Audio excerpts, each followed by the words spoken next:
ஆண்டவரும் அருமை இரட்சகருமாகிய இயேசு கிறிஸ்து நாமத்தினாலே அன்பின் வாழ்த்துக்கள். யோவான் எழுதின சுவிசேஷம் 5ஆம் அதிகாரம் 6ஆம் வசனம் இவ்வாறு சொல்லுகிறது.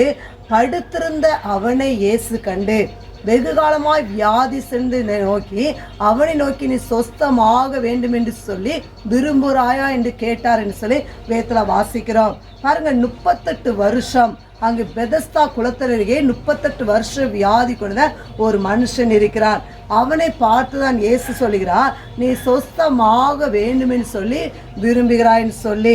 அங்க பார்க்கிறது 1 அல்ல 2 அல்ல 15 அல்ல 20 அல்ல 38 வருஷம் அவன் அந்த குளத்தின் அருகே கிடக்கிறான். அங்க அநேகர் சப்பானிகள், குருடர்கள், அங்க சோம்பின உருப்படையர்கள் அநேகர் படுத்திருந்து குளம் எப்பொழுது கலக்கப்படின்னு சொல்லி அவர்கள் காத்து கொண்டிருப்பார்களாம். ஏனென்றால் சில சமயங்கள் தேவதூதன் அந்த குளத்தை கலக்குவான். அப்போ யார் முதலாவது இறங்குகிறார்களோ அவர் எப்பேற்பட்ட வியாதித்தால் சொஸ்தமடைவானா.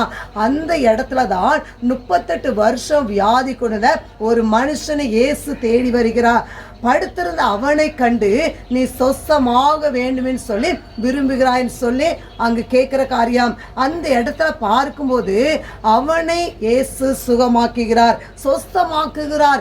இன்றைக்கு இயேசு உங்களை தேடி வருகிறார். நாம் தேடி போவதில்ல, அவர் நம்மை தேடி வருகிறார். இந்த 38 வருஷம் வியாதி கொண்ட மனுஷனை தேடி எப்படி அவர் அற்புதம் செய்தாரோ அதே போல உங்களை தேடி அவர் அற்புதங்களை செய்கிறார். எனவே கர்த்தர் தாமே உங்களை ஆசீர்வதிப்பாராக.